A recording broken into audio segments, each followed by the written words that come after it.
A paralyzed wild foal dragged itself through the Nevada dust, only to stop at one man's door, the very man who'd forgotten how to live.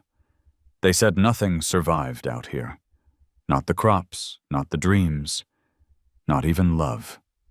But that morning, as the sun rose over the silent ranch, Sam Whitaker heard a sound crawling through the dust.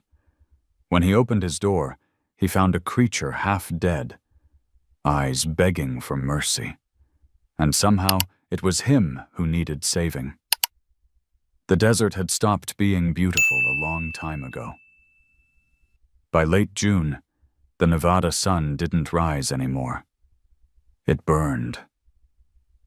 The air above the cracked earth shimmered like water that would never come. Every breath scraped the throat. Every sound, wind, rust, the hum of flies, seemed to carry the same dry note of exhaustion. Sam Whitaker leaned against the splintered post by his porch, a half-empty mug of coffee cooling in his hand. He'd lived alone out here for 6 years, since the mine closed, and the woman who once called this place home had been taken by an illness he couldn't pay to cure. The house was small, patched together with tin and silence. Out in the pasture, the fences leaned like tired old men, and the well pump squealed whenever he worked it, coughing up more dust than water. He wasn't waiting for anything that morning. He never was. He just stood there, watching the horizon breathe. Then he heard it. At first it was so faint it could have been the wind dragging a stick across the dirt. A broken rhythm. A sound that didn't belong to the desert's lazy pulse. Sam set the mug down. The noise came again, closer this time. Something moving, scraping, stopping, then moving again. He squinted toward the open plain beyond the corral. Heat rippled the air until everything wavered like a mirage. And then he saw it. A small shape, low and trembling, forcing itself forward inch by inch. The sun caught the movement, a shimmer of dusty bronze, and for a second he thought it was a coyote crawling. But no, it was too still between movements, too fragile. Sam walked off the porch, boots stirring pale clouds around his feet. As he neared the fence, the shape shifted again, and he felt his stomach tighten. It was a foal, a wild one, no more than a month old. Its hind legs dragged uselessly behind, the hooves raw from the ground. Its chest heaved as if every breath was borrowed. Blood had turned to a dark crust along its flank, mixing with sand until it looked carved from the same desert that was killing it. Sam froze. He hadn't seen a wild Mustang this close in years. They stayed north now, following the dry riverbeds where ranchers hadn't fenced the land. Seeing one here was like finding a ghost that hadn't learned it was dead. The foal lifted its head. Its eyes caught the light, amber and alive, wide with something that wasn't fear. It was pleading. Sam's throat went dry. He'd seen that look before, on a night he refused to remember, when the light ignites. Someone's eyes begged him to do something, anything, and he hadn't.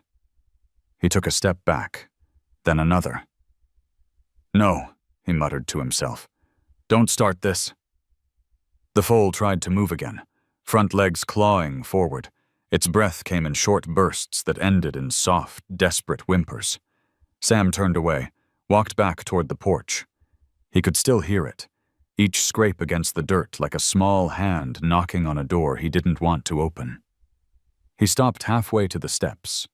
The sun pressed hard against his back, filling the silence with heat.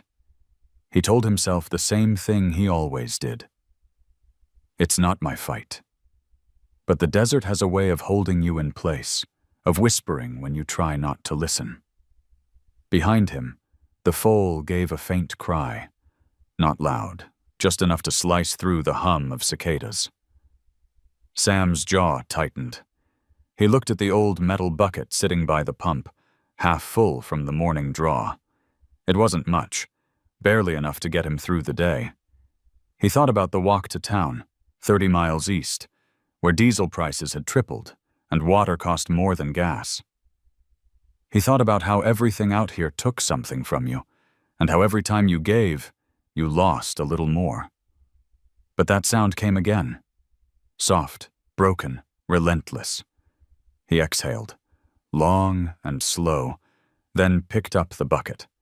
When he reached the Foal, it had stopped moving. Its body shuddered in the heat, sides rising in shallow rhythm. Sam crouched down, shadow falling over its back. The smell of dust and blood mixed in the air, a smell he knew too well. "Damn it," he whispered.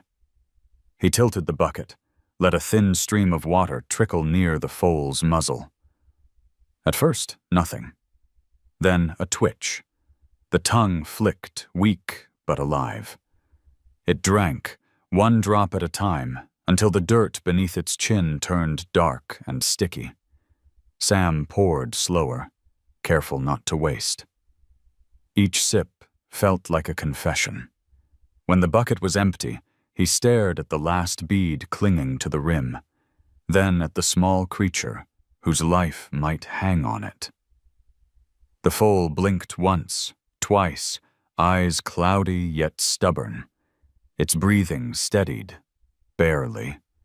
He set the bucket down and wiped his mouth with the back of his hand. "You picked the wrong door, kid," he murmured. Still, he couldn't walk away. The heat was turning brutal now, the kind that made the air buzz. Sam grabbed an old tarp from the fence, and after a long sigh, slid his arms beneath the foal's narrow chest. It was lighter than he expected. Bones and willpower, nothing more.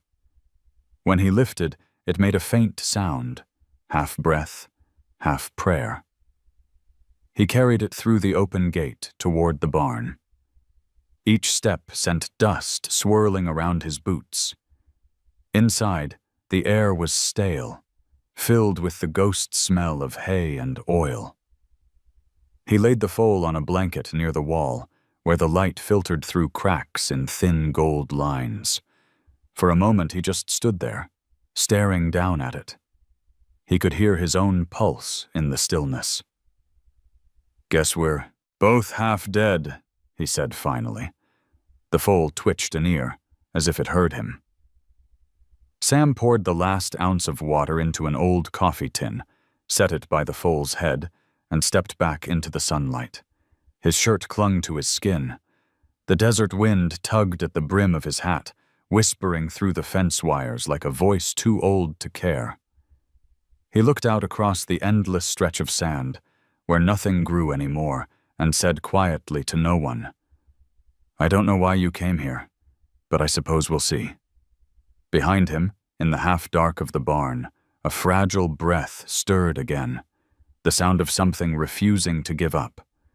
And for the first time in years, Sam didn't feel entirely alone.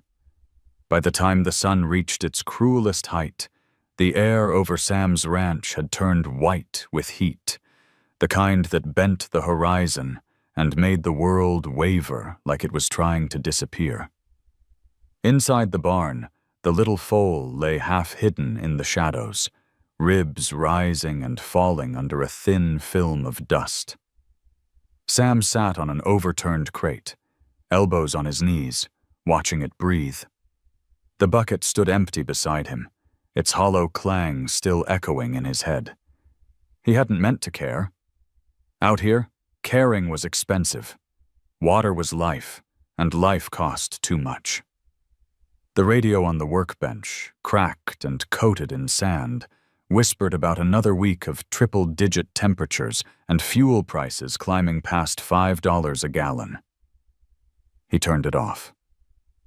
The only thing more useless than news was hope. Still, his eyes kept drifting to the creature on the floor. Every few minutes it stirred, dragging a front hoof against the dirt, as if testing whether the world still answered back. The sound was small, almost tender. Sam felt something tighten in his chest, an ache he hadn't allowed in years. He went outside, blinking hard against the glare. The yard looked like an old photograph, bleached and still. He crossed to the well pump and tried it again. The handle groaned, spat air, then released a trickle of brown water that smelled of metal. He cupped his hands under it, drank, and winced. Not much left. For a long time he stood there, weighing the same question that had haunted him since dawn. What was one life worth in a place where everything was dying? The desert didn't give. It only traded. He looked toward the barn and saw, through the open door, the faintest movement, ears twitching in the dark. "Damn fool," he muttered, not sure if he meant the foal or himself. Inside, he rummaged through the shelves until he found an old canteen, its surface flaking with rust. He shook it, half full. Enough to last him 2 days if he was careful.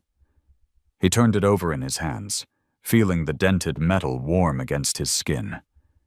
Then he heard it again, that soft, broken noise. A plea.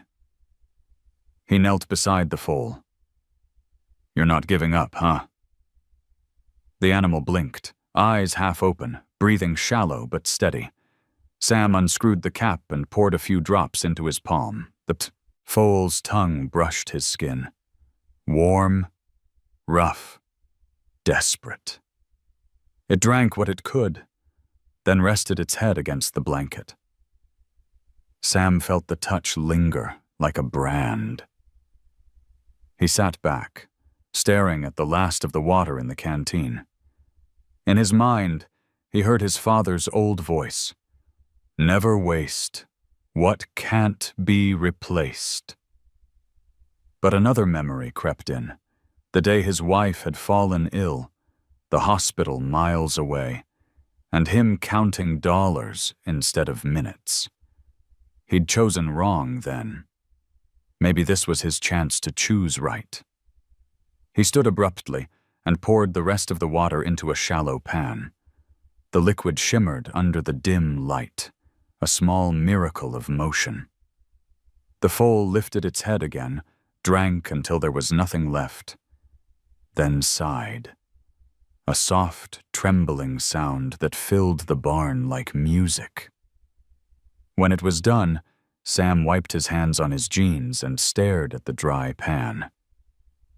"Well," he said quietly, "guess that makes us partners now." He spent the rest of the afternoon patching the holes in the roof to block out the worst of the heat. Every hammer strike echoed like thunder in the empty field. From time to time he looked down, making sure the foal was still breathing. Each rise of its chest felt like a heartbeat he didn't know he'd lost. As the light began to fade, he found himself talking, to fill the silence, or maybe to keep the creature company. "Name's Sam," he said, adjusting a nail. "Not that you care. Used to work down in Silver Ridge Mine. Now it's just me and the dust." The foal twitched an ear, and he smiled despite himself. "Yeah, Dust. Maybe that's what I'll call you. Dusty." The name hung in the air, simple and right. The foal shifted, as if acknowledging it. Outside, the wind rose, sweeping thin trails of sand across the yard. Sam wiped the sweat from his brow and leaned against the stall door. He thought of tomorrow, of the empty well, the long drive to Ely, the fuel he couldn't afford. But when he looked at the small body curled on the blanket, he knew he wouldn't leave it to die. Somewhere beneath the grit and the silence, something had already begun to change. Night came slow. The desert cooled, and the smell of iron and hay mixed in the air. Sam lit a single lantern, set it by the stall, and watched the shadows stretch across the floor. The foal slept, its breath light but steady. For the first time in years, the sound of another living thing in the room made the emptiness bearable.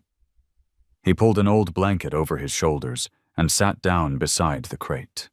The wind whispered through the cracks in the walls, carrying the far-off hum of the highway.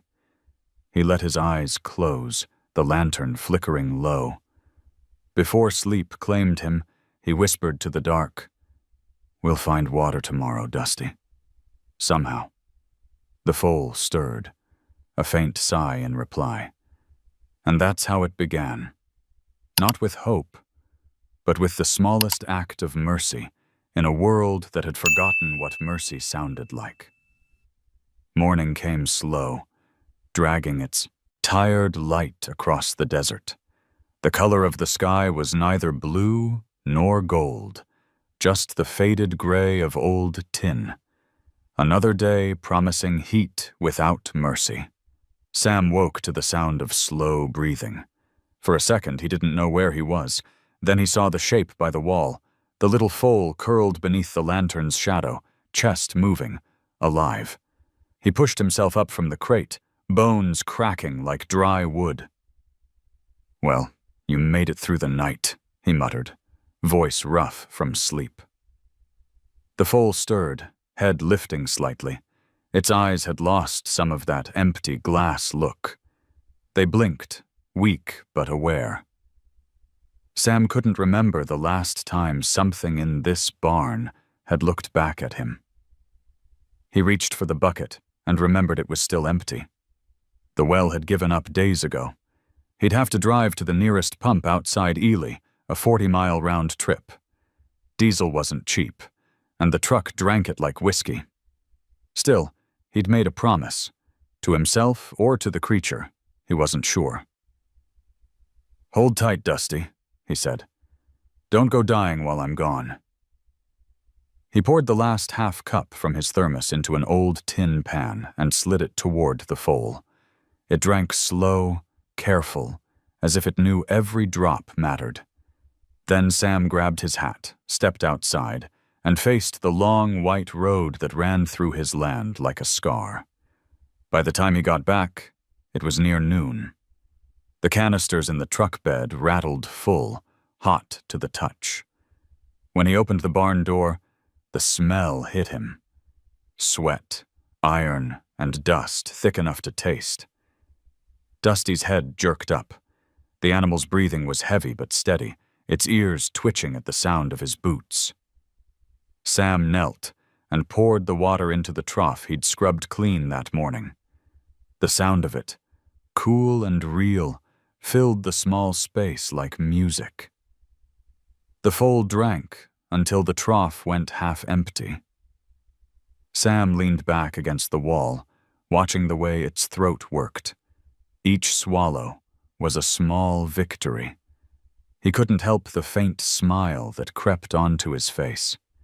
"Easy, kid. You'll make yourself sick." When it was done, he started tending to the wounds. He'd picked up a roll of gauze from the feed store and a bottle of antiseptic that smelled like hospital corridors and memories he didn't want. He cut away the crusted bandage, cleaned the leg, and felt the foal flinch under his touch. "I know," he whispered. "Hurts like hell." He worked slow, steady, wrapping the leg in layers until the blood stopped seeping through. Then he stepped back to look at what he'd done. It wasn't perfect. Hell, it wasn't even good. But it was something. Outside, a hawk circled, calling once before drifting beyond the ridgeline. Sam felt the quiet settle around him again. The day dragged on. He repaired the stall door, found a working fan in the shed, and ran an extension cord across the floor. The blades turned lazily, pushing warm air that still felt better than none.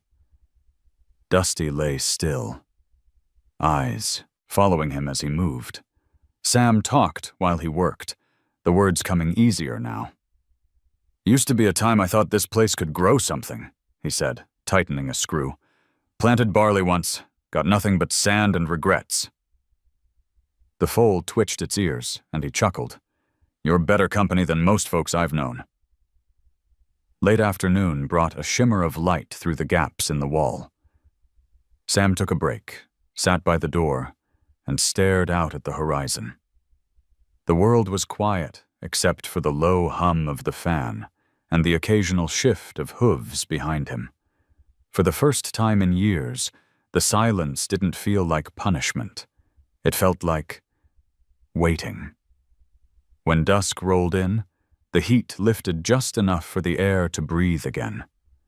Sam lit the lantern, adjusted it low. The foal was dozing, its legs twitching as if it dreamed of running. He reached over, brushed the short fur on its neck. "You're tougher than you look," he said softly. "Guess we both are." He ate a cold can of beans for dinner, leaning against the stall rail. Out of habit, he poured a little water into a tin bowl for himself, but left most of it for Dusty. As he watched the light flicker across the barn boards, his mind drifted. He thought about the years spent watching the sky for rain that never came. About the people who'd left because they were smart enough to. About how he'd stayed, not because he was brave, but because he didn't know where else to go. When he glanced back at the foal, its eyes were open again, fixed on him. There was a faint shine in them now, not fear, but recognition, maybe trust. He wasn't sure which scared him more. "Don't look at me like that," he said quietly. "I ain't no savior." Dusty blinked, slow and certain, as if to disagree. He stayed up long past midnight, listening to the desert breathe. The wind pressed against the walls, whispering through the cracks. Somewhere out there, a coyote called, long and low. Sam closed his eyes, hearing the echo fade into nothing. When he opened them again, the foal had lifted its head, watching the same door he was. The animal's nostrils flared, catching a scent beyond the barn. Sam followed its gaze, but saw only darkness. Still, he couldn't shake the feeling that something, or someone, was coming. He set his hand on the shotgun leaning by the wall, just in case. The desert didn't forgive the weak, and kindness was often mistaken for invitation. But the night stayed quiet. The stars burned sharp over the roof, bright enough to hurt. Sam finally eased back onto the crate, rubbing his temples. "You're safe here," he murmured. "For now." Dusty shifted once more, laid its head down, and let out a sigh so deep it felt human. Sam closed his eyes again, letting the rhythm of the breathing lull him. The smell of hay and iron filled the air, and the warmth of the lamp painted both of them in soft gold. Outside, the dry wind moved across the open land, whispering through the sagebrush. It carried no promise of rain, only the faint, fragile sound of life learning to stay. And in that stillness, two creatures, one broken, one worn down by guilt, found a small piece of peace neither had expected to survive the night. The next morning carried a different kind of silence, thicker, heavier, the kind that comes when even the desert holds its breath. Sam was outside, crouched beside the old Chevy, tightening a bolt on the truck's door hinge. His shirt clung to his back, streaked with dust and sweat. The air smelled of rust and oil, the language he spoke best. Inside the barn, the fan hummed low, pushing the same hot air around. Dusty was resting, head down, one ear twitching now and then to the sound of Sam's tools clinking. He didn't hear the engine right away. It was faint at first, buried under the wind, then a hum that didn't belong to the desert.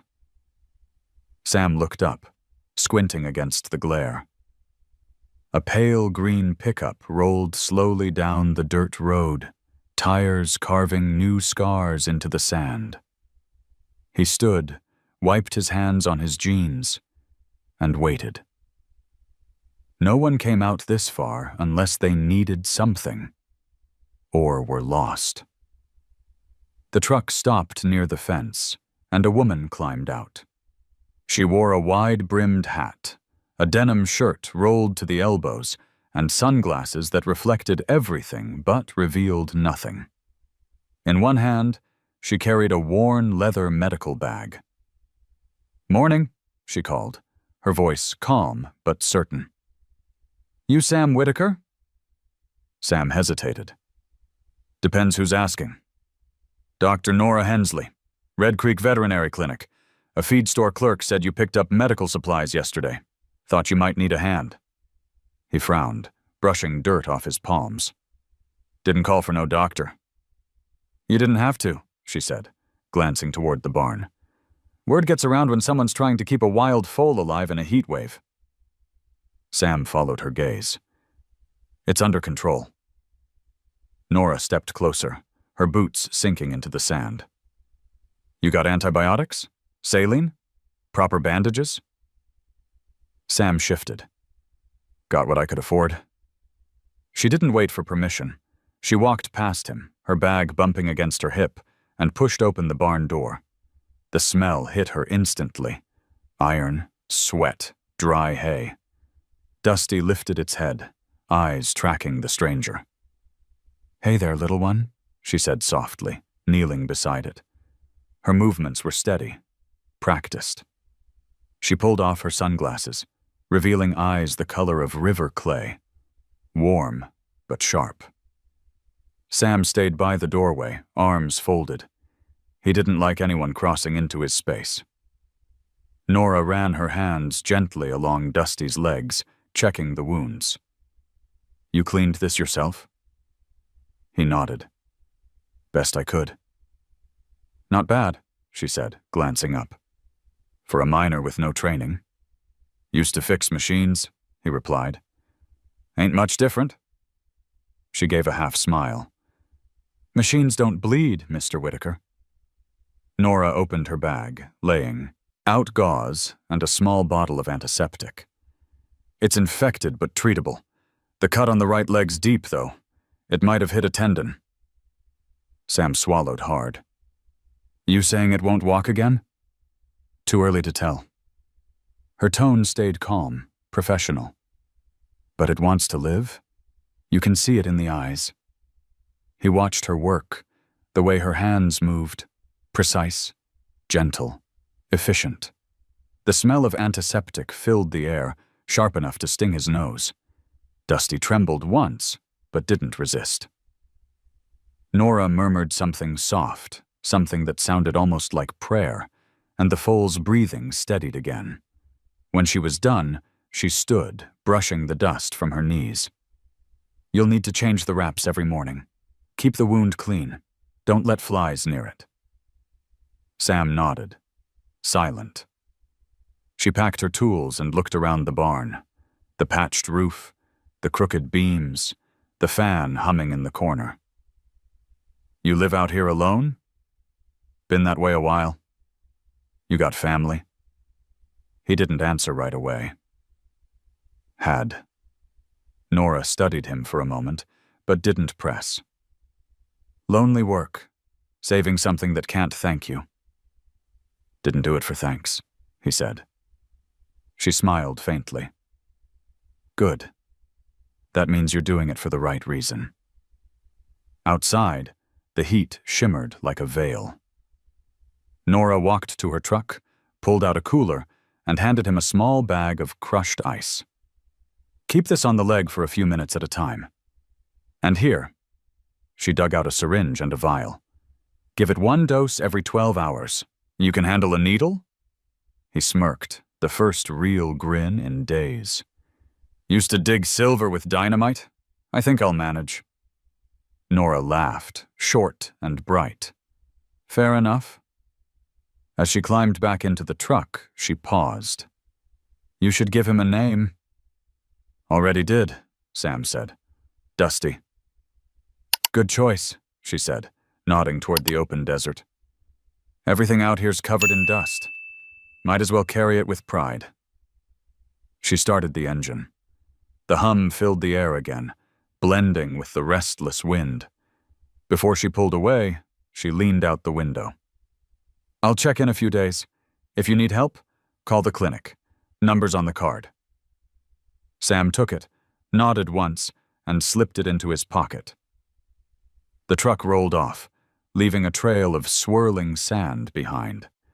Back inside, Dusty was still awake, eyes following him.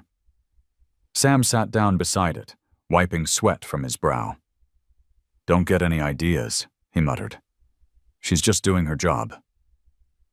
The foal blinked, slow and steady, as if it understood something he didn't. The fan rattled, stirring the hot air between them.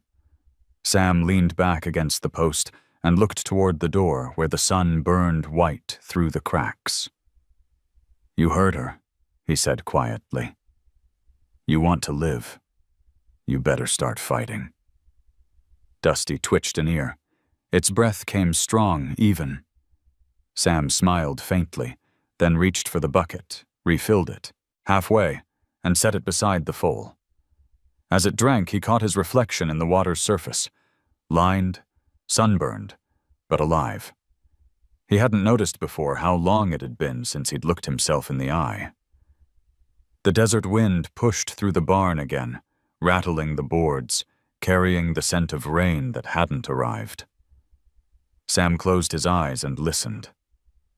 Somewhere far off, thunder mumbled across the horizon. It sounded almost like a promise.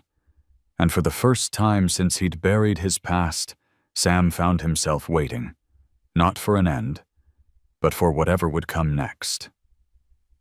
3 days later, the desert had changed color again. What had been yellow-white heat now burned the color of rust, the air thick with dust kicked up by a restless wind. Sam sat on the porch steps with a mug of coffee that had gone cold hours ago. The barn door stood half open. From inside came the quiet, steady rhythm of life. A soft shuffle, a breath, a scrape. Dusty was moving a little more each day. Not walking, not yet, but pushing its front legs, testing the strength that pain had nearly stolen. Nora had been by the day before, checking the wound, replacing the wraps, leaving behind new medicine, and that faint smell of peppermint soap that lingered long after she left. Sam didn't mind it. The scent was clean, out of place here. It made the barn feel less like a graveyard, and more like a room someone still lived in. He rose, stretching the stiffness out of his shoulders, and went to check on Dusty. The foal blinked when he entered, ears twitching, nostrils flaring with the faintest excitement. Sam knelt, brushing a hand across its neck. You're looking better, kid. Or meaner. Hard to tell which. As he reached for the new roll of gauze, something caught his eye. A streak of dull red along the back leg, near the edge of the bandage. At first, he thought it was blood seeping through again. But the mark didn't glisten. It flaked under his thumb, leaving a faint smear of color on his skin. Paint. Old, sun-faded, but unmistakably red. He leaned closer, frowning. Where'd that come from? The foal shifted, uneasy. Sam stepped back, staring at the mark. It wasn't random. The line curved, almost like the smear left by a metal bumper against flesh. A memory surfaced. An old one, dry and sharp. The sound of gravel scattering under tires, A truck fishtailing near the ridge road 2 weeks back, a voice on the radio talking about a hit on a wild herd up north. He hadn't thought much of it then. Out here, things died every day, and people kept driving. He rubbed his jaw, the calluses on his fingers rough against his chin. "Damn," he whispered. "You've been through hell, haven't you?" When Nora's truck pulled into the yard that afternoon, he was waiting by the fence, holding the scrap of stained bandage. She climbed out, eyebrows raised. "You look like a man with bad news." "Found this on its leg," Sam said, handing it over. "Thought it was blood. It's paint." She turned it in the sunlight, lips tightening. "That's automotive enamel. Red oxide, maybe from an old Ford." Sam stared. "You can tell that just by looking?" "I've patched enough animals to know what hits them," she said. "There was a report last week. A truck hit a herd off State Road 21. The driver didn't stop." She paused, studying his face. "This must be one of them." He exhaled slowly. The desert wind lifted the brim of his hat, tossing grit across the yard. "Hell of a thing," he said finally. "Some people got no business behind a wheel." Nora nodded, but her eyes stayed on him a little longer than necessary. "You all right?" "Yeah, just seems like every damn thing out here's got scars." He looked toward the barn. Living or not. Inside, Dusty whinnied softly, as if answering. Nora smiled faintly. "That means it's healing." Sam wasn't so sure. Something about that mark gnawed at him. He followed her back into the barn, watching as she worked. She cleaned the wound again, humming under her breath. "See this line?" she said, pointing to the edge of the scar. "It's straight, too clean for a fence or a rock. That's man-made, maybe from a bumper." Sam's stomach turned. "So someone hit it, then left it." "Looks that way." She met his eyes. "But it crawled this far on its own. That's not nothing." He didn't reply. He just kept staring at the wound. The color of the dried paint burned into his vision. The rest of the day passed in silence. Nora left at dusk, promising to return in a few days. Sam stood by the truck as she drove off, the setting sun flashing red against her taillights, the same shade as the streak on Dusty's leg. That night, he couldn't sleep. The air hung heavy, still and dry. He sat in the barn with the lantern low, the light flickering over Dusty's resting form. "Someone did this to you," he said softly. "Some son of a bitch who didn't even stop." The words came out rough, full of something he hadn't felt in years, anger that wasn't aimed at himself. The foal shifted, letting out a faint grunt. Sam reached over, touching its mane. "You keep fighting, Dusty. We'll show 'em what they left behind." When morning came, he loaded the truck for town. Diesel, feed, maybe a few questions answered. The drive was long, the road empty. He passed the ridge where the herd had been hit. The sand still bore faint tracks, grooves of tires, darker patches where something heavy had dragged. He pulled over, stepped out, and knelt beside the marks. The wind moved across the open land, whispering secrets he didn't want to hear. Under a clump of sagebrush, he found a piece of broken headlight glass, still tinted red. He turned it in his hand, and sunlight flared through it, sharp, clean, and cruelly familiar. His chest tightened. There was only one person he knew who drove a red truck like that. The thought froze him in place, then sent a slow burn through his gut. "Luke," he breathed. He stood there for a long time, the heat pressing down, his mind spinning through years of silence and guilt. His son had left 5 years ago after their last fight. The one about leaving the ranch, about responsibility, about mistakes neither had forgiven. Luke had been reckless even then, but not cruel. Sam wanted to believe that. Needed to. He pocketed the shard of glass and drove back home, the steering wheel slick under his palms. Every mile felt heavier. Back in the barn, Dusty greeted him with a soft nicker. He knelt, running a hand along its neck, feeling the steady pulse beneath. "If it was him," he whispered, "I'll make it right. One way or another." The foal blinked, eyes warm in the low light. Sam sighed, leaning his head against the stall post. The truth sat on his shoulders like a stone, but he didn't push it away. The desert never hid its scars. It wore them out loud, a reminder that even broken land could remember everything that hurt it. As the sun dipped below the horizon, painting the sky in shades of fire and ash, Sam whispered, "Maybe some wounds ain't meant to fade. Maybe they're just there to keep us honest." Behind him, Dusty shifted and let out a quiet, steady breath. The sound filled the barn, soft and alive, a heartbeat against the silence. Sam closed his eyes and let the weight of the moment settle, knowing that the next step, whatever it was, would change everything. The wind didn't move that day. It just hung over the valley, thick with the smell of hot iron and silence.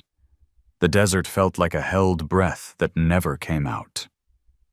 Sam woke before dawn, though he couldn't say he'd slept.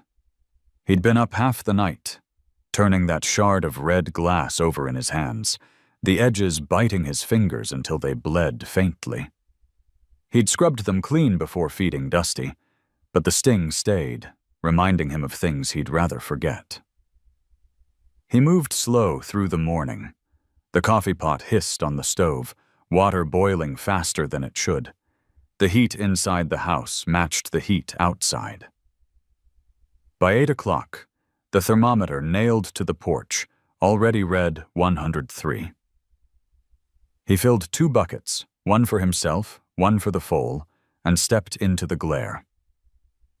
The sun hit him like a slap.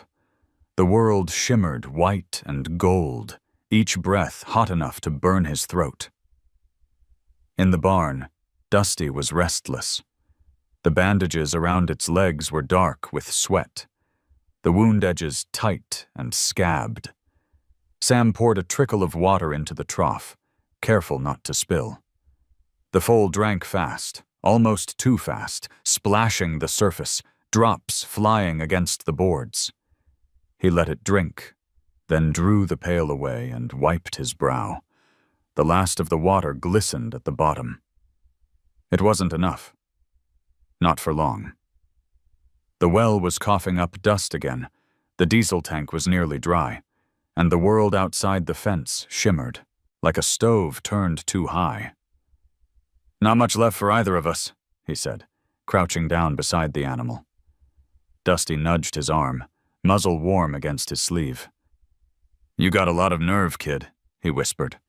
"Crawling all the way out here just to make me remember what it's like to care." The air thickened as the day stretched on. He patched a section of roof, fixed a hinge, anything to keep his hands moving.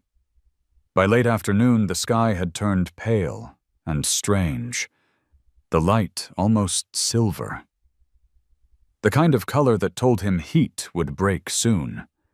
But not gently. The desert never gave without taking something first. He went out to the well again, hoping for a miracle. The pump handle shrieked, echoing across the yard. A few drops fell into the bucket, red with rust. He stared at them, jaw tightening. That was it. No more water. No more mercy from the earth. Back in the barn, Dusty tried to stand again, front legs braced, hind legs dragging. The sight tore something open in Sam. "Easy," he said, rushing forward. "Don't push it."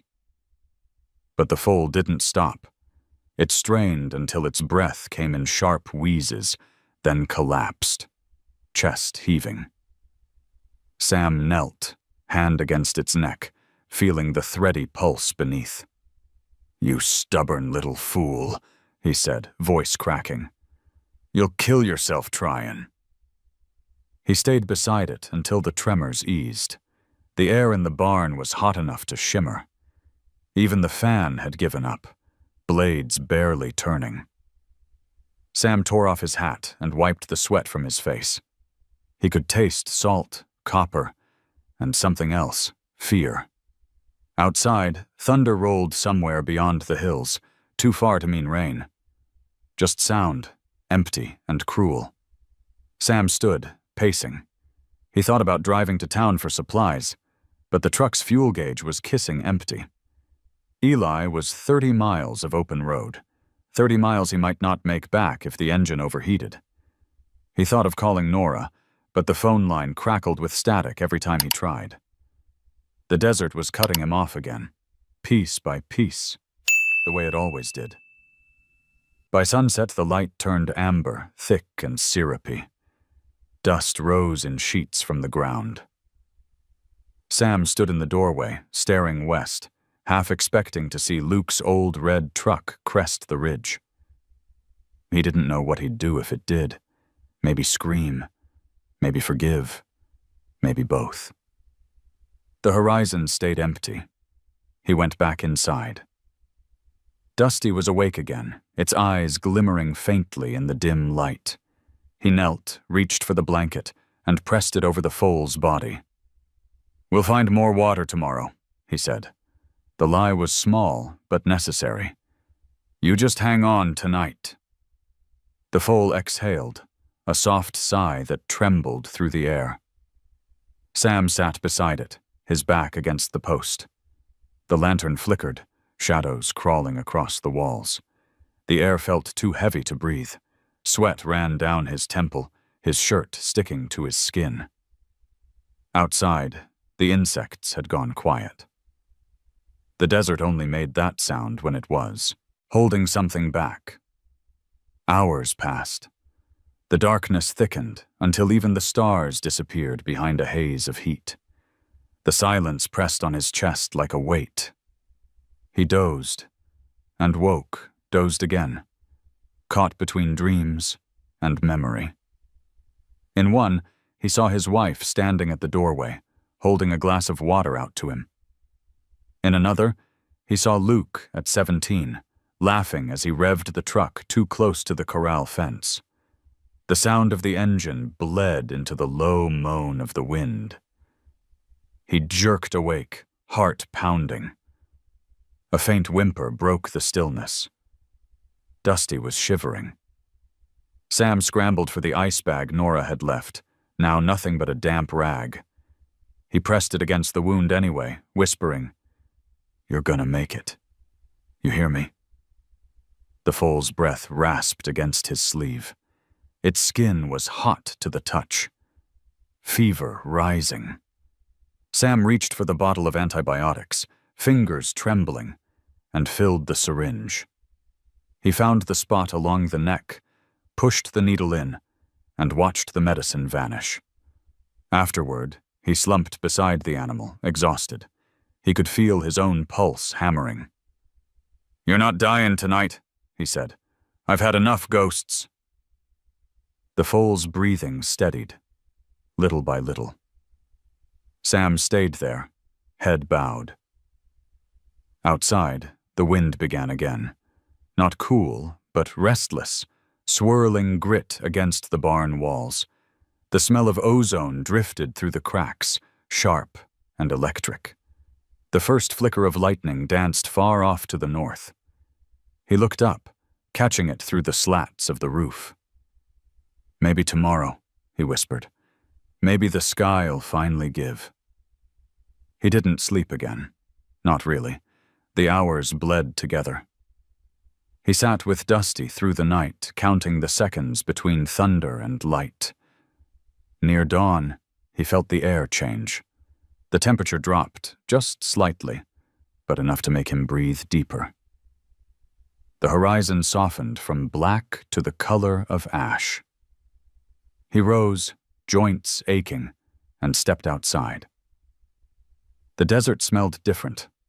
Still dry, still scorched, but carrying the faintest hint of moisture, the promise of rain, or the lie of it. He turned his face upward.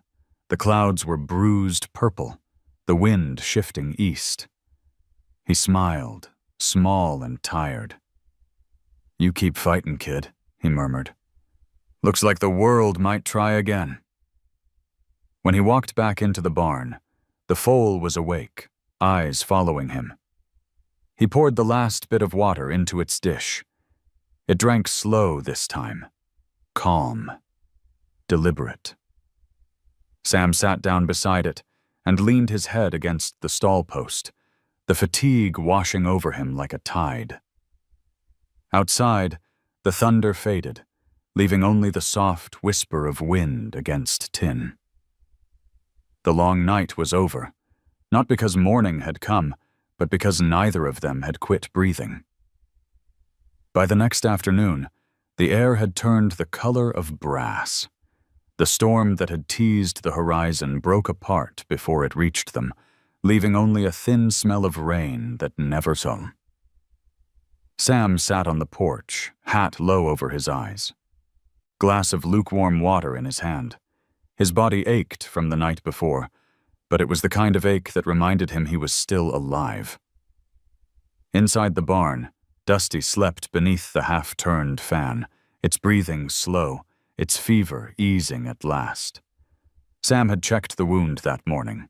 The infection was pulling back, pink tissue forming where rot had been. Maybe they'd both make it through the week after all. He was just about to head back inside when he heard it. The rumble of an engine on the road. Not the steady growl of a ranch truck. Not Nora's soft pickup. It was deeper, rougher, carrying that familiar stutter he hadn't heard in years. His gut tightened before his mind caught up. A red truck crested the rise, dust swirling behind it like smoke. It slowed near the gate, idled, then shut off. The silence that followed was heavier than thunder. The driver's door opened. A man stepped out, lean, sunburned, same stubborn jawline that Sam saw in the mirror every morning. Luke.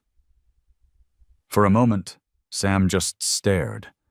Time folded in on itself, 5 years vanishing and crashing back all at once. The last memory he had of his son was a slammed door, a shouted curse, and the sound of gravel spinning under tires as the boy drove away. He'd watched the taillights disappear into the dark and told himself he didn't care. He'd been lying ever since. Luke hesitated at the fence, one hand gripping the post. "Hey, Dad," he said finally. The words were quiet, awkward, like he'd borrowed them from someone else.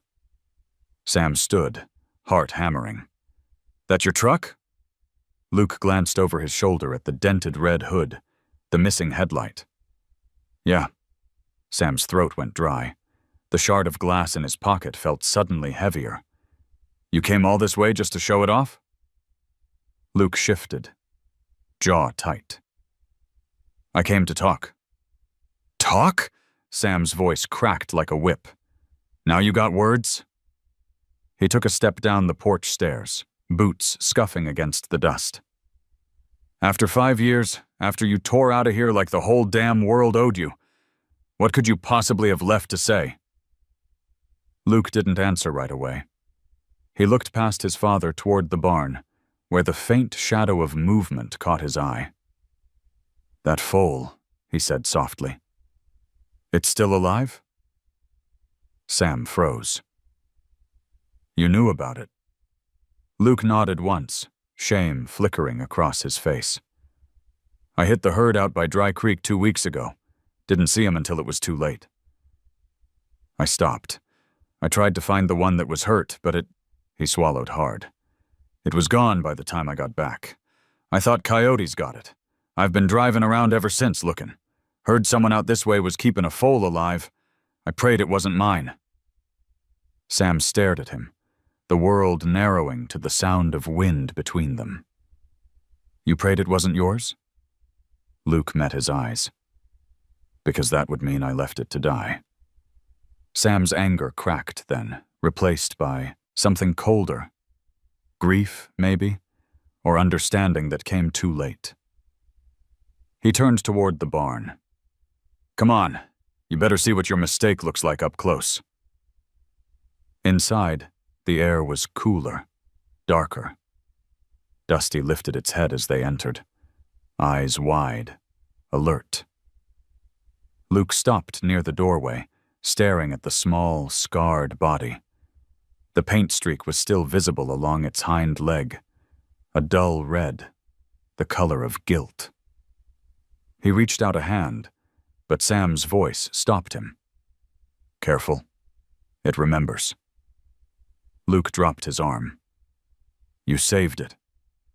Sam shook his head. "It saved itself.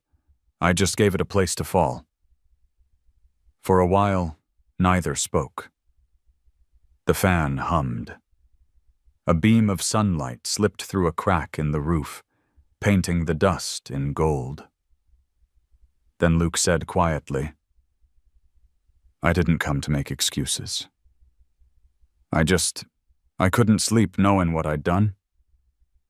I thought maybe if I could find it, fix it somehow." "You can't fix this," Sam cut in.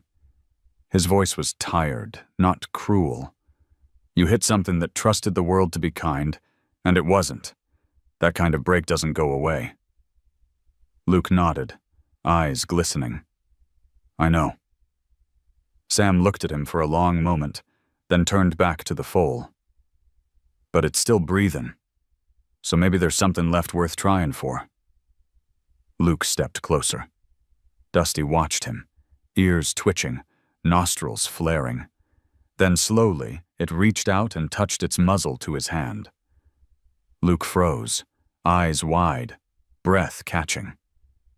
The gesture was small, tentative, but real. Sam felt something in his chest loosen, the tightness that had been there for years easing just a little. "Looks like it forgives easier than people do," Sam said. Luke let out a shaky laugh. "Guess I don't deserve that." "Maybe not," Sam said. "But you're here. That's a start." They spent the rest of the afternoon working in silence. Luke helped patch the roof, fetched clean water from a spring a few miles north that Nora had mentioned once. When he came back, Sam caught himself watching his son move. The same stride, the same stubborn set to his shoulders. Time hadn't taken that from him. At sunset, they sat outside the barn, the desert painted in red and gold. The heat had finally broken. A faint breeze moved through the grass, whispering over the land. Luke turned the empty canteen in his hands. "I shouldn't have left the way I did," he said. "You were right. I wasn't ready for the world." Sam didn't look at him. "You were right, too. I didn't know how to let go." Silence settled again, but it was softer now, less sharp. Behind them, Dusty let out a low nicker, testing its voice. Both men turned to look. The foal was standing, wobbly, trembling, but standing. For a heartbeat, the world held still. Then Luke exhaled, half laugh, half sob. "Would you look at that?" Sam stood, wiping at his eyes with the back of his hand. "He's tougher than both of us." The foal took one shaky step, then another, before collapsing gently onto the hay. Sam knelt beside it, checking its breathing, then glanced up at Luke. "You still driving that death trap of yours?" "Yeah," Luke said, confused. "Good," Sam replied, standing. "Tomorrow we'll go into town. Get you some real work. This ranch could use another pair of hands." Luke blinked. You mean that? Sam looked toward the fading light, the horizon swallowed in shadow. If that damn horse can learn to stand again, maybe we can too. They didn't speak after that. The sky turned violet, then black, and the stars came out sharp as glass. In the barn, Dusty's breathing blended with the hum of crickets, steady and alive. For the first time in 5 years, Sam didn't dread the sound of another person's footsteps in his yard. It felt like coming home to something he hadn't known he'd lost. Morning came without warning, a pale, washed-out dawn that barely separated sky from dust. The air was still, but the silence felt different now. It wasn't the emptiness that had haunted Sam's ranch for years. It was the kind of quiet that waits, listening for something new to begin. Luke was already up when Sam stepped out of the house. He stood near the barn fence, holding a mug of black coffee, eyes fixed on the open land. The red truck was parked beside the gate, dusted white from the road. Its dents caught the early light, and for a strange moment Sam thought it looked smaller than he remembered. Less like a weapon, more like an old mistake that had finally stopped running. "You're up early," Sam said, his voice gravelly but calm. Luke shrugged. "Hard to sleep out here. Too many crickets." "Better than sirens," Sam replied. They shared a short smile. Awkward, but real. The kind of smile men used when they weren't sure how to say what mattered. When they stepped into the barn, Dusty lifted its head, ears flicking toward them. The foal's eyes were clear this morning, the fever gone. Sam noticed right away that it wasn't just lying there waiting. It was bracing its forelegs again, testing weight. He stopped in his tracks. Luke whispered, "He's gonna try." Sam nodded slowly. "Looks like it." They stood there, barely breathing. The foal grunted, pushed with its front legs, trembling with effort. For a moment, it looked hopeless, the back legs dragging like dead weight. But then something inside it shifted. Muscles that had forgotten how to move remembered again. Dusty strained, sweat darkening the fur along its neck, and then, with a small cry that sounded almost human, it lifted itself halfway. "Come on, boy," Sam said softly, voice breaking. "You've got it. Just one more." Luke stepped closer, his hands tightening on the stall rail. The foal trembled, quivering all over, but it didn't fall. Instead, it locked its knees and stood, shaking, fragile, but upright. The air in the barn went still, and Sam realized he'd stopped, breathing altogether. After what felt like forever, Dusty took one step forward. A single, wobbling step that left a print in the straw. Then another. 2 shaky strides before it slumped down again, chest heaving. But it didn't sound like pain this time. It sounded like triumph. Luke let out a choked laugh. "He's walking." Sam crouched beside the foal, hand on its mane. "He's trying," he corrected softly. Then, after a pause, he looked up at his son. "That's more than I could say for either of us for a long time." They didn't talk for a while after that. They didn't need to. The wind moved through the cracks in the barn walls, carrying the smell of hay and rust. Sam went about refilling the water trough, while Luke checked the feed. It felt natural. 2 men working side by side, the rhythm easy, unspoken. The kind of peace that doesn't announce itself. It just settles in and stays. Around mid-morning, Nora's green pickup appeared at the far edge of the road, dust trailing behind it. Sam waved her in. When she stepped out, The first thing she noticed was the look on both their faces. "What happened?" she asked, smiling as she crossed the yard. Luke pointed toward the barn. "You might want to see for yourself." Inside, Nora crouched beside Dusty. "Well, look at you," she whispered, brushing her hand down the foal's neck. "Standing already, huh?" The animal nickered softly, leaning into her touch. "I've seen colts take months to do what you just did, sweetheart. You've got more grit than most people I know." Sam leaned against the post, arms folded, watching them. There was pride in his eyes, not the loud kind, just the steady warmth of a man who'd nearly forgotten what pride felt like. Nora looked back at him, her smile gentle. "You've done good work here, Sam." He shook his head. He did the hard part. She studied him a moment longer, then turned to Luke. "You must be the son he never talks about." Luke blinked. "He talks about me?" "Not in words," Nora said with a grin. "But some silences are louder than speech." Sam rolled his eyes. "You a vet or a philosopher today?"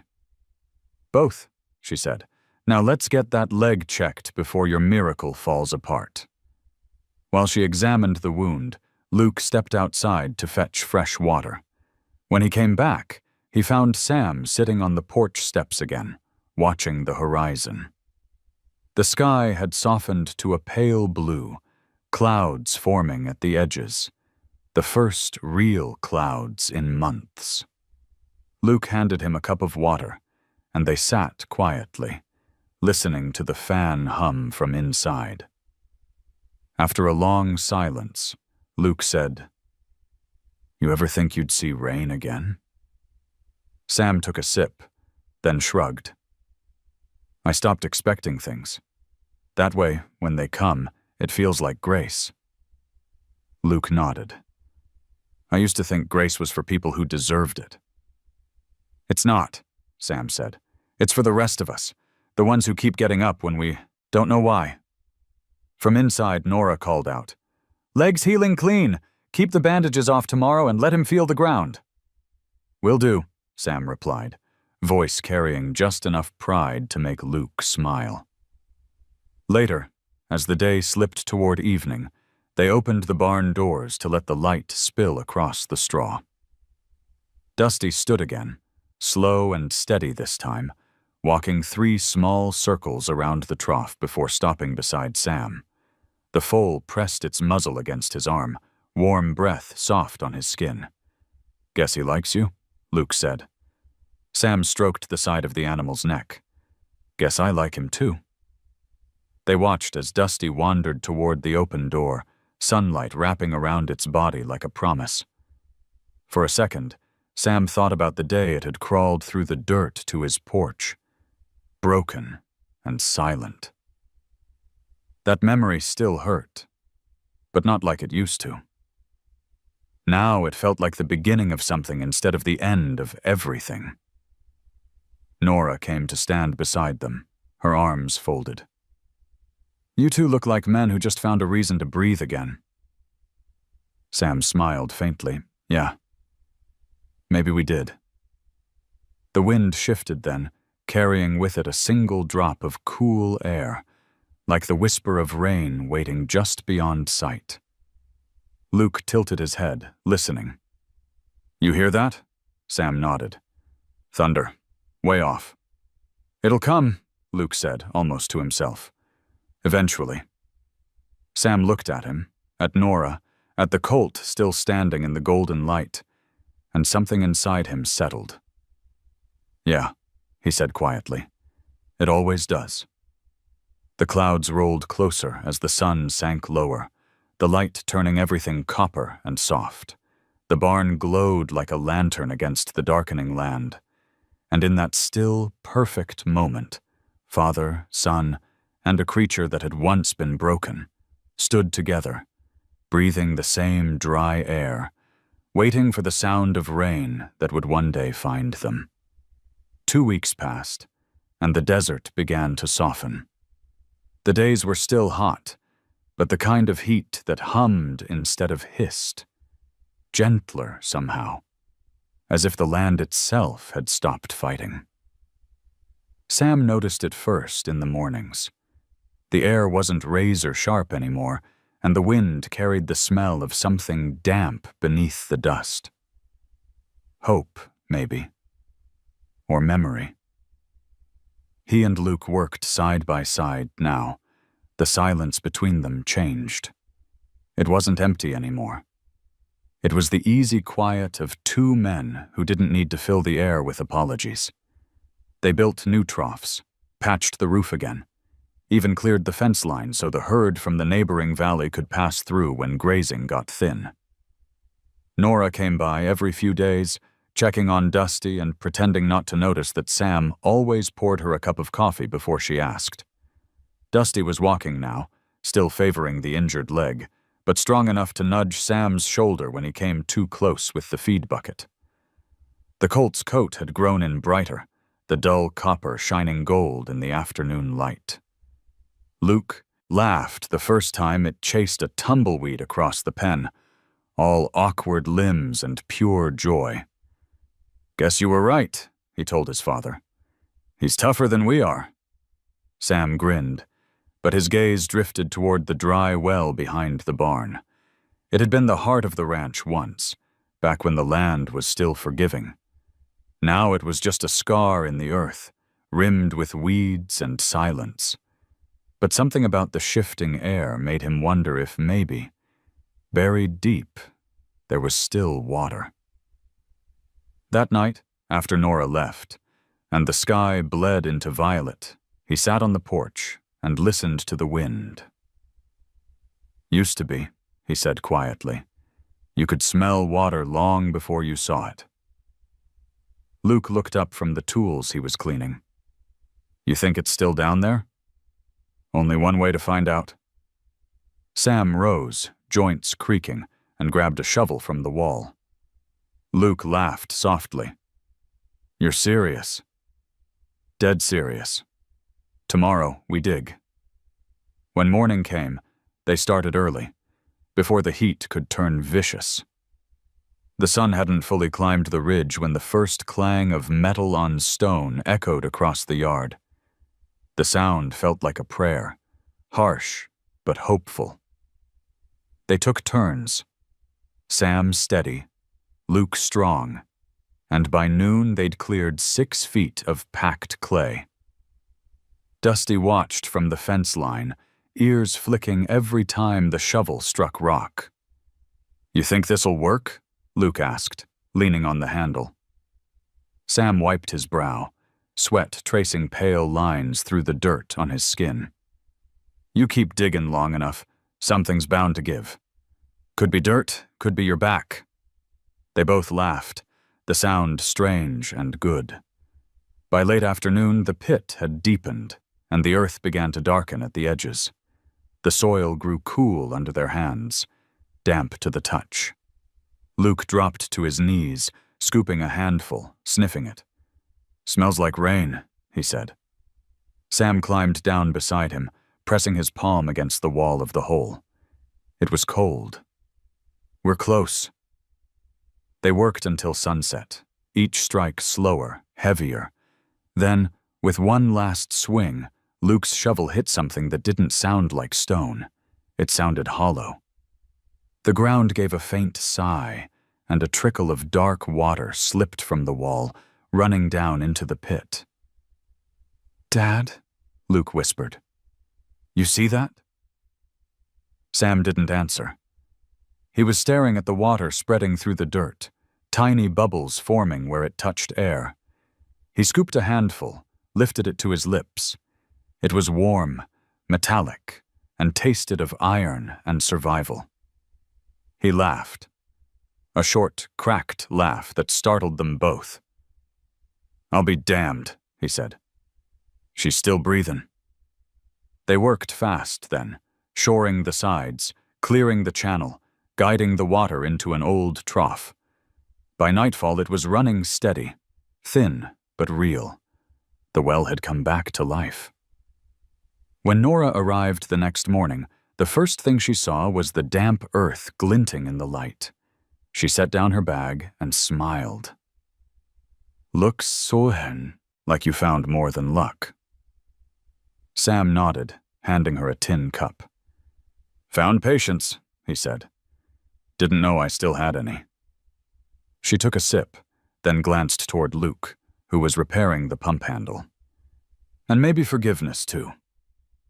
Sam looked at his son, bent over the task with grease on his hands, humming low and off-key. He thought about the years between them. The silence, the anger, the nights when the only voice he'd heard was his own regret. Now, that sound had been replaced by the rhythm of shovels, laughter, and a colt's gentle breathing. That afternoon, Dusty approached the new trough cautiously.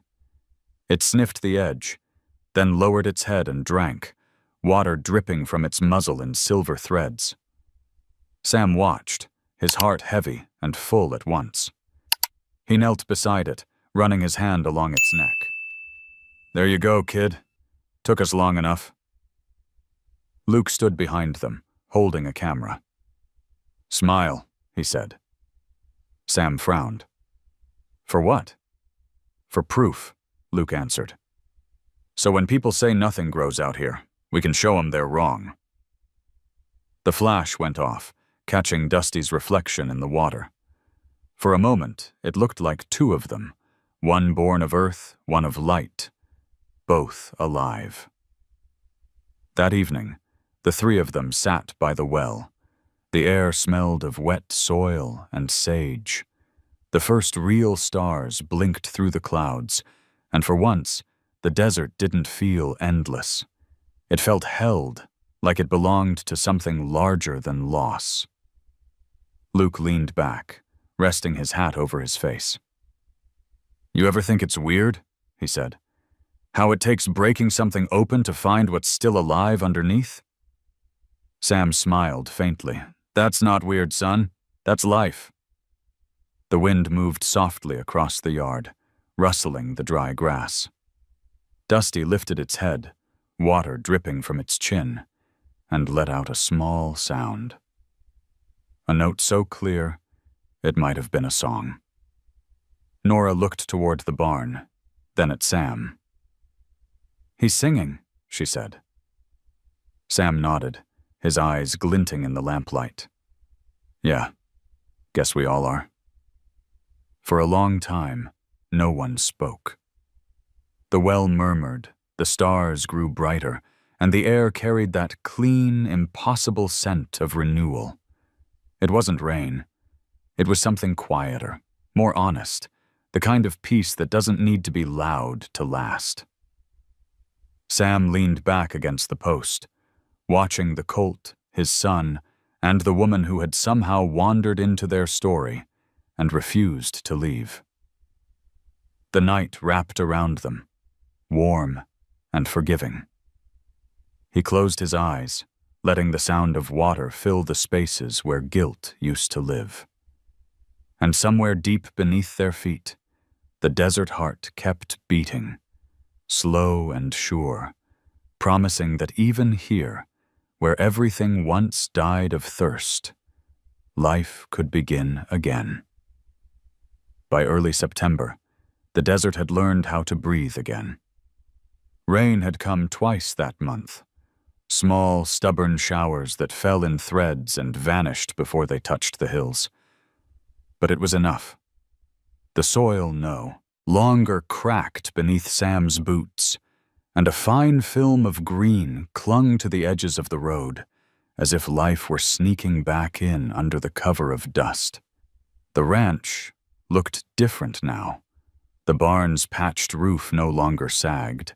The troughs gleamed with clean water drawn from the revived well. There were new fences, a fresh coat of white paint on the gate, and a wooden sign Luke had carved himself. The letters were uneven, but proud. Dust Haven Ranch, for those who still crawl. Sam stood in front of it one morning, coffee steaming in his hand. the sunrise pouring over the land like melted gold. He smiled, a quiet smile that didn't ask for witnesses. Behind him came the sound of hooves on dry dirt. Dusty trotted across the yard, its stride awkward but certain. The scar on its leg had faded to a faint silver line, no longer a wound, just a reminder. When it reached him, it nudged his shoulder, demanding attention. "Morning, partner," Sam murmured, running a hand through its mane. The colt's coat gleamed copper under the light. "Looks like you're faster every day." Luke stepped out of the barn, wiping grease from his hands. "He's been chasing every bird that flies too low," he said, laughing. "Might start thinking he can grow wings next." "Let him," Sam replied. "The whole damn world told him he couldn't walk. Might as well dream big." Nora's truck arrived mid-morning, tires crunching softly along the dirt path. She climbed out, wearing her same dusty hat, a basket of tools in one hand, a paper bag in the other. "Morning, gentlemen," she said. "I brought you some of my famous peach pies, and worming paste for your fearless idiot there." Luke grinned. "The pie's for us, right?" She tossed him the paper bag. "You wish."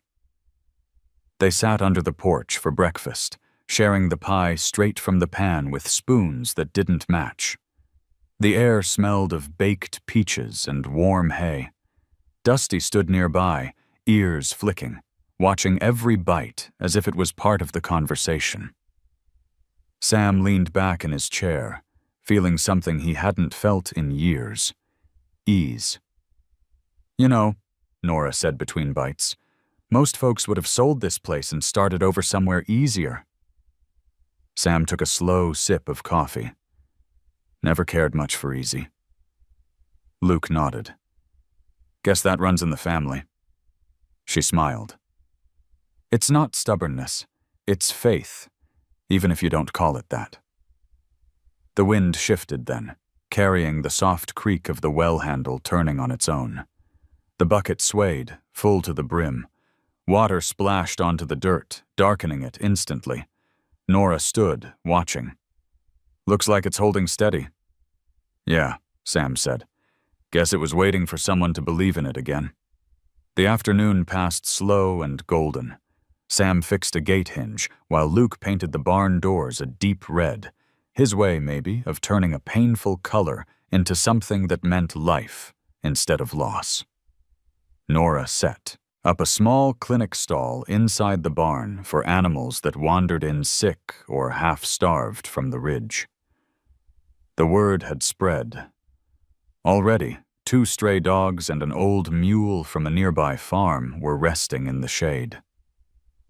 Near sunset, Sam found himself alone by the well, watching the horizon. The sky had turned into a wash of pink and amber. Dusty grazed nearby, tail flicking lazily. The faint clatter of tools drifted from the barn, where Luke was finishing the paint job. Everything around him felt both fragile and permanent at once, like it could disappear tomorrow or last forever. He didn't care which, so long as he had this one moment to know it existed. Nora joined him, wiping her hands on her jeans. "Place looks good," she said. "Better than it deserves," Sam replied. He looked down into the well, where the reflection of the sky shimmered back at him. "Funny thing about water, it doesn't stay where you put it. It finds its own way." "That's what makes it beautiful," she said. "Same as people." Sam chuckled softly. "You always got a sermon ready." "Maybe," she said, smiling. "But I think you finally started listening." Dusty raised its head, ears pricking at something distant. A few drops of rain spattered against the well rim. 1, 2, then a steady whisper. It wasn't much, but enough to turn the dust to dark clay beneath their boots. Sam lifted his face to it, eyes half closed. "Well, I'll be," he murmured. "You finally kept your promise, old sky." By the time the rain passed, the air had cooled. The desert glowed, alive and washed clean. Luke stepped out, hair plastered with water, laughing like a boy again. "Told you it had come." Sam looked at him, really looked, and saw the same fire in his son that had once burned in himself before the years and loss had dimmed it. "Yeah," he said quietly. "Guess I just needed to believe it still could." That night, they lit a lantern and hung it outside the barn, letting its glow spill over the yard. Nora and Luke stayed for supper: beans, bread, and what was left of the pie. Afterward, they sat together on the porch, saying little. The world hummed with soft noises, frogs calling from puddles, the steady drip from the eaves, the faint shuffle of hooves inside. Every sound was alive again. As the moon climbed, Sam stood and walked out to the fence. Dusty followed, pressing its muzzle against his shoulder. He rested a hand on its neck, the warmth steady beneath his palm. "You did it," he whispered. "You dragged yourself through hell just to live. And I guess I followed you out." The foal snorted, head tilting as if it understood. Sam smiled, the kind that reaches the eyes. "We made a deal that day, didn't we? You'd fight to live, and I'd figure out how to start." Behind him, Nora called softly, "Sam, come on back. It's late." "In a minute," he said. His gaze lingered on the land stretching into darkness. "Just want to remember this." He looked down once more into the well. The moonlight shimmered across the water's surface, and for an instant it reflected all three of them: man, horse, and the faint halo of a lantern's flame. The image trembled with every ripple, as if breathing. Sam exhaled. "Looks like the world's still got a pulse after all." From somewhere deep inside the barn came a soft sound, Dusty's answering whinny, low and content, echoing into the night. It carried out across the desert, across the dry fields, and disappeared into the distance, where maybe someone lonely would hear it and remember what hope sounded like. Sam turned back toward the house, the glow from the porch spilling across the yard. Nora stood in the doorway, Luke beside her, both framed in gold light. He walked toward them, slow but certain, each step heavier with peace instead of regret. Tomorrow there would be work again, more fences to mend, animals to tend, a future to build. But tonight, for the first time in years, he let himself rest. He belonged again to the land, to his son, to the small, stubborn heartbeat of a place that refused to die.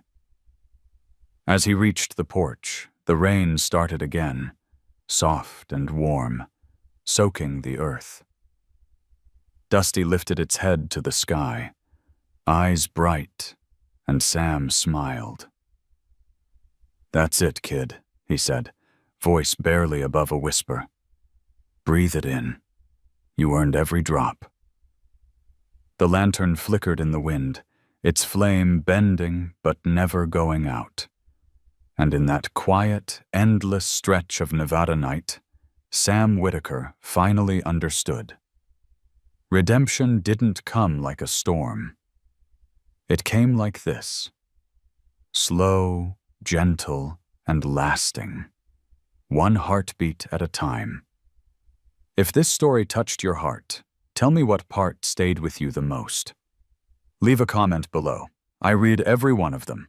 And if you'd like to hear more true-to-life stories of people and animals finding their way back to hope, make sure to subscribe.